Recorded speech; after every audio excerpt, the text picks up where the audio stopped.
എന്നോടൊപ്പമുള്ളത് തൃശൂർ കൊടുങ്ങല്ലൂരിൽ നിന്നെത്തിയ അനഘ ബോസ് എന്ന ഒരു കലാപ്രതിഭയാണ്. ആ പേരിലെ ബോസ് പോലെ തന്നെ ബോസായിരിക്കുകയാണ്. ഇംഗ്ലീഷ് റെസിറ്റേഷനിൽ എ ഗ്രേഡ് നേടിയതിനു ശേഷമാണ് എന്നോടൊപ്പം ഇപ്പോൾ ഈ കാര്യങ്ങളൊക്കെ ഒന്ന് പങ്കുവെക്കുന്നതിന് വേണ്ടി അനഘ ഇവിടെ എത്തിയിരിക്കുന്നത്. അനഘ, എങ്ങനെയാണ് ഈ ഒരു ആദ്യം തന്നെ കൺഗ്രാജുലേഷൻ, എ ഗ്രേഡ് നേടിയതിന്. കഴിഞ്ഞ വർഷം എത്തിയിരുന്നു കലോത്സവത്തിൽ? ഇംഗ്ലീഷ് സ്കിറ്റിനായിരുന്നു വന്നിരുന്നത്, അതിന് എ ഗ്രേഡ് ഉണ്ടായിരുന്നു. ഇത്തവണ ഇംഗ്ലീഷ് റെസിറ്റേഷനിൽ അതില് എങ്ങനെയാണ് ഇതിന്റെ ഒരു അവതരണ ശൈലിയൊക്കെ എങ്ങനെയാണ്?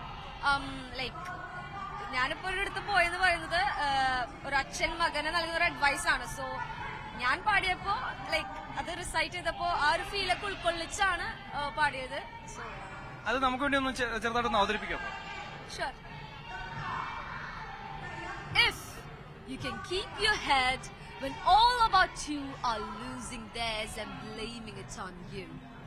If you can trust yourself when all men doubt you, but make allowance for their doubting too. If you can wait and not be tired by waiting or being lied about, don't deal in lies. Or being hated, don't give way to hating. And yet, don't look too good, nor talk too wise. എന്തായാലും അടിപൊളിയായിട്ടുണ്ട്. കാരണം ഞാനിതിനു മുമ്പ് ഇത് just അവതരിപ്പിക്കുന്ന കണ്ടിട്ടേ ഉള്ളൂ, അല്ലാതെ ഇത് അടുത്തിങ്ങനെ കേൾക്കുന്ന ആദ്യമായിട്ടാണ്. എന്തായാലും വളരെ നന്നായിട്ടുണ്ട്. ഒപ്പം തന്നെ ഈ ഒരു വിഷയം തെരഞ്ഞെടുക്കാൻ അല്ലെങ്കിൽ ഈ ഒരു ഇംഗ്ലീഷ് റെസിറ്റേഷനിലേക്ക് എത്താനുള്ള ഒരു കാരണം എങ്ങനെയാണ്? ഞാൻ കഴിഞ്ഞ വർഷങ്ങളിൽ പങ്കെടുത്തിരുന്നു, ബട്ട് ഉപജില്ല കടന്നെങ്കിൽ പോരാൻ പറ്റിയിരുന്നില്ല. സോ ഈ വർഷം ലക്കാണോ അതോ എന്താന്നറിയില്ല, തവണ രണ്ടും കൽപ്പിച്ചെത്തിയത് കേടി. അത് കയറി പോന്നു. ഫോമൊക്കെ എടുത്തത് എന്റെ ഇംഗ്ലീഷ് ടീച്ചർ തന്നെയാണ്.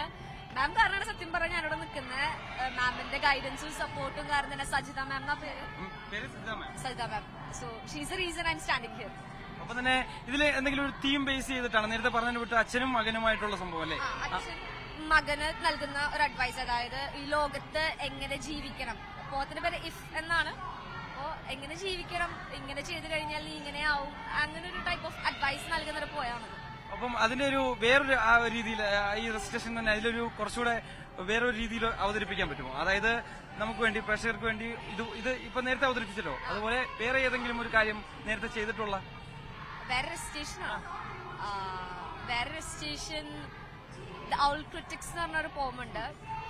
അത് ഫസ്റ്റ് ലൈൻ പാടാം. Who stuffed that white owl? No one spoke in the shop. The barber was busy and I couldn't stop.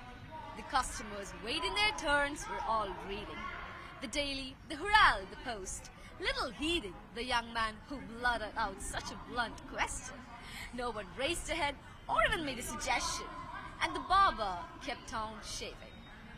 എന്തായാലും ആ ഒരു വാക്കുകളൊക്കെ പുറത്തേക്ക് വരുന്ന ആ ഒരു ശൈലിയൊക്കെ അത് നല്ല രസമായിട്ടാണ് അവതരിപ്പിക്കുന്നത്. അതുകൊണ്ട് തന്നെ ആയിരിക്കാം പ്രൈസ് കിട്ടുകയും ചെയ്തത്. ജഡ്ജസ് അത് കണ്ടുകൊണ്ട് തന്നെ ആയിരിക്കാം. എന്തായാലും ഫ്യൂച്ചറിലും വലിയ രീതിയിൽ വലിയ മുന്നേറ്റം ഉണ്ടാകാൻ എന്നുള്ള പ്രാർത്ഥന ഉണ്ടാകട്ടെ. ഒപ്പം തന്നെ ആ ഒരു എല്ലാ അനുഗ്രഹവും ഉണ്ടാകട്ടെ എന്ന് ആശംസിക്കുന്നു. ക്യാമറമാൻ സുബേഷ് മറായിക്കൊപ്പം MG മിഥുൻ, ന്യൂസ് 18 കൊല്ലം.